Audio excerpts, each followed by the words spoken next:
கூட்டணிக்குள்ள நாம் தமிழர் கட்சியையும் கொண்டு வந்துடணும் அப்படிங்கிற முயற்சி தீவிரமாக நடக்கிறத பார்க்க முடியுது. இது சாத்தியமாகுமா? நாம் தமிழர் கட்சி இந்த பக்கம் வர வாய்ப்பு இருக்கா? இப்போ நாம் தமிழர் கட்சியோட நோக்கம், அதோட கொள்கை, கோட்பாடு இதெல்லாம் வந்து திமுக எதிர்ப்பு மட்டும்தான், திமுகவை வீழ்த்துறது மட்டும்தான், திமுகவை அழித்தொழிப்பது மட்டும்தான் அப்படின்னு இருந்திருந்தது அப்படின்னா எந்நேரம் ஃபஸ்ட்டாக போயிருக்கிறது நாம் தமிழர் கட்சியாக தான் இருந்திருக்கும். ஏன் நாம் தமிழர் கட்சி இந்த கூட்டணிக்கு போய் சேர இன்றைக்கும் நம்ம வாய்ப்பே இல்லை, 100% வாய்ப்பே இல்லை, நம்மளாம் ஏன் சொல்கிறோம் பேசுகிறோம் அப்படின்னா அவர்களுடைய ட்ராக் ரெக்கார்டு அப்படிங்கிறது முழுக்க முழுக்க anti BJP, anti RSS, anti டிஎம்கேன்னு கலவையாக இருக்குது. திராவிட மற்றும் தேசிய கட்சிகள் மீதான எதிர்ப்பு, மனிதகுல விரோதி அப்படின்னு மற்ற கட்சிகள் பயன்படுத்த தயங்கக்கூடிய வார்த்தையையும் கூட திரு சீமான் அவர்கள் பல மேடையில் பயன்படுத்திட்டாரு. பாஜக என்னும் மனித குல விரோதினே பயன்படுத்திட்டாரு. இப்போ இந்த அளவுக்கு நீங்கள் மற்றவர்கள் போகாத எக்ஸ்ட்ரீம்க்கெலாம் போன பிறகு அவங்க வரணும் அவங்க வரணும் அவங்க வரணும்னு கேட்கறது என்னன்னா அந்த கட்சிகளுக்கு திரு சீமானுடைய தேவை இருக்குன்னா நிச்சயமா இருக்கு.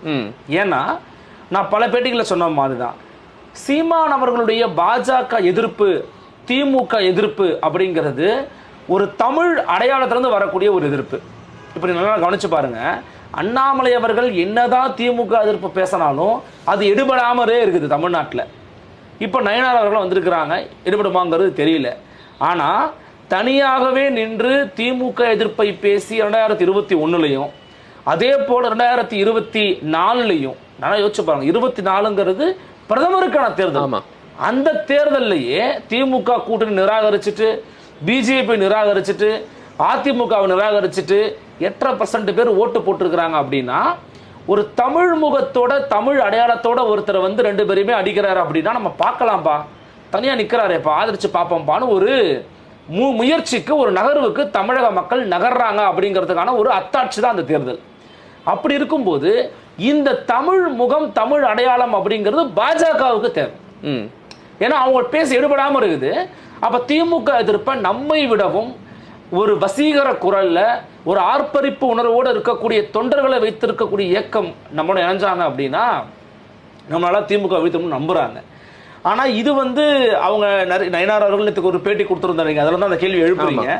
அந்த பேட்டியிலே வந்து பார்த்தீங்கன்னா பல கொள்கை முறைகள் இருந்தாலுமே கூட இந்த விஷயத்துக்காக ஒன்னா சேரணுங்கிறாரு. அப்போ அவர்களுடைய நோக்கம் அப்படிங்கிறது அவர்களுடைய வெற்றியை சார்ந்து இருக்கிறது இல்லையா? அவங்க வெற்றினா என்னன்னா திமுக வீழ்த்துறது மட்டுமல்ல, தமிழகத்தில் பாஜக வளர்வது. கண்டிப்பா தெரிந்தோ தெரியாமலோ அதிமுக ஒரு படுகுழியில் தற்போது இறங்கி விட்டது. இந்த குழியிலிருந்து அவங்க மேல வரணும்னா வெற்றி மட்டும்தான் அவங்க வந்து நோக்கமா இருக்கணும். அப்ப அவங்க வெற்றி அப்படின்னா அவங்க என்ன நினைக்கிறாங்கன்னா, சரி பாஜக வந்தாச்சு, இப்ப அதே போல திமுகவை அடித்து பேசக்கூடிய சீமானை நம்ம உள்ள எடுத்துட்டோம் அப்படின்னா நமக்கு வந்து பிரச்சனை முடிஞ்சிடும், கண்டிப்பா அவர் வந்துட்டாருன்னா ஓட்டுலாம் கஞ்சலாடணும்னு நினைக்கிறாங்க.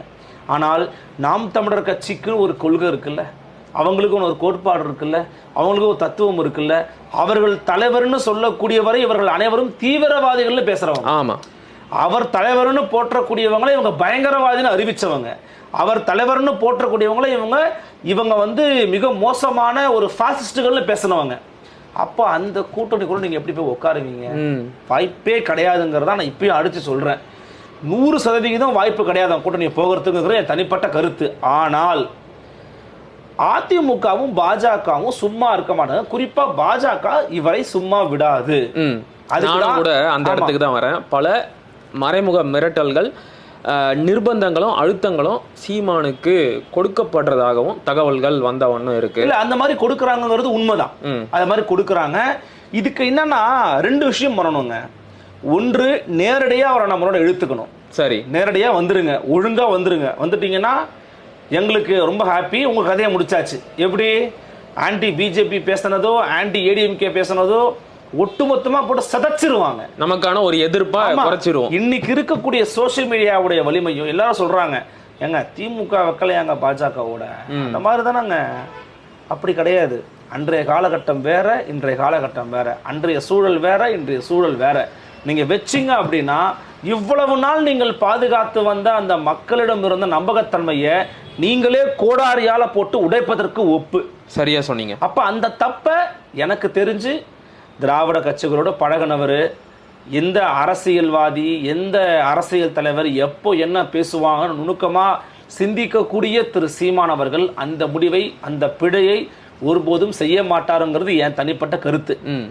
அதனால அவங்க போக மாட்டாங்கன்னு உறுதியாக தெரியும். ஆனால் 2 விஷயம் சொன்னேன் இல்லையா, ஒன்று கூட்டணிக்கு இழுத்து அழிக்கிறது, இரண்டாவது நீ கூட்டணிக்கு வரல நான் சொல்கிறேன் என்ன பண்ணுறேன்னு பாரு அப்படின்னு நிர்மலா சீதாராமனை சந்தித்தார், மாமா நயினார் நாகேந்திரன் என்று சொல்லிவிட்டார், அதன் பிறகு இவங்கள்ட்ட போய் சந்தித்து பேசினார், ரஜினியை மீட் பண்ணார், இப்படின்னு சொல்லி சொல்லி சொல்லி சொல்லி இவர் பிஜேபியோட மறைமுக கூட்டணியில் இருக்கிறாருன்னு ஒரு பிம்பத்தை உருவாக்குவாங்க. நிச்சயமா அதான் எனக்கு காவிகளின் காவலன் என்ற அட்டைப்படம் நானே கூட அதை கேட்கலான்னு இருந்தேன்.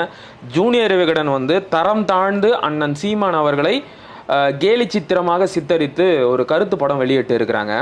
அதை கருத்து படம் அப்படிங்கிறத விட கடுமையான சொற்களை பயன்படுத்துகிற கன்றாவியான ஒரு படம். அதில் கூட அவங்க எதை குறித்து பேசுகிறாங்க அப்படின்னா, தனிச்சே போட்டி போடுறாரு. இவங்களுக்கு என்ன வலிக்குது எனக்கு புரியலையே. அவர் தனித்து போட்டியிட்டால் ஜூனியர் விகடனுக்கு என்ன கெடுதல் வந்துச்சு? அதை குறிப்பிட்டு ஏன் வந்து அவரை இந்த அளவுக்கு இழிவாக சித்தரித்து விமர்சிக்கணும்? ஒரு மனுஷன் தனியாக போட்டி போடுறதுனால இவங்களுக்கு என்ன பாதகமோ நஷ்டமோ ஏற்பட்டுட போகுது? பத்திரிகை வந்து அந்த கருத்து படத்தை போட்டதை வந்து நான் அது ரொம்ப டீப்பாக கூட நான் போகலை. ஆனால் அதனுடைய நோக்கத்தை நம்ம வந்து பேசுவோம்.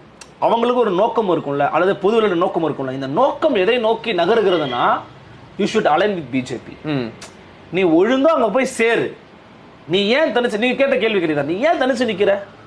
அப்பனா காவிகளின் காவலன்ற வார்த்தை எங்க இருந்து வருதுன்னா, போயிடுங்க தயவு செஞ்சு, போனீங்கன்னா தான் சரிப்பட்டு வரும் அப்படிங்கிறது போய் நிற்குது. அப்போ தொடர்ச்சியாக இந்த அழுத்தங்களை சீமான் எப்படி சமாளிக்கிறார்? நம்ம உட்காந்து ஒரு குழு வரையில் உட்காந்து பேசிடுவோம். ஆனால் அவருக்கு இருக்கிற நெருக்கடி இருக்கும்ல, அவரை தனிப்பட்ட முறையில் தாக்குதல் நடத்திட்டு இருக்காங்க. ப்ளஸ் அவருடைய தனிப்பட்ட சில விவகாரங்களை தொடர்பான சில வழக்குகளை நாங்கள் கையில் எடுப்போம் அப்படின்னு சில பேர் பேசுகிறத கேட்க முடிகிறது. எந்த வழக்கும் நமக்கு தெரியாது. ஆனால் இது மாதிரியான நெருக்கடிகளை தொடர்ச்சியாக கொடுப்பதன் மூலமாக நிச்சயமாக பாஜக அதிமுக இருக்கக்கூடிய இந்த என்டிஏவுக்கு சீமானை வரவழைக்க முடியும்னு அவங்க நம்புகிறாங்க. ஆனால் எனக்கு தெரிந்து அவங்க ஆட்சி அதிகாரத்தை வந்தது கிடையாது, அவங்க மேலே எதுவும் கரைன்னு கிடையாது. இப்போது அதிமுகன்னு எடுத்துக்கிட்டோன்னா வழக்குகள் இருக்குது, திமுக எடுத்துக்கிட்டால் வழக்குகள் இருக்குன்னு மிரட்டலாம். சீமானவர்களுக்கோ நாம் வச்சா அந்த மாதிரி மிரட்டல் வரப்போகிறதும் கிடையாது. அப்போது அவங்கள மிரட்டுவதற்கு அவங்கள்ட்ட இருக்கிற ஒரே ஆயுதம் டிஃபேம் பண்ணுறது. உங்களை கேரக்டர் அசாசினேட் செய்வோம் அப்படின்னு கையெடுக்கிறது தான். அதை ஒரு எல்லை வரைக்கும் தான் பண்ணுவாங்க. ஞாபகம் வச்சுக்கோங்க, ஒரு எல்லைக்கு மேலே பாஜக என்ன பண்ணுன்னா விட்டுரும், எப்போ செட்டாலும் விட்டுருக்கோம் நம்ம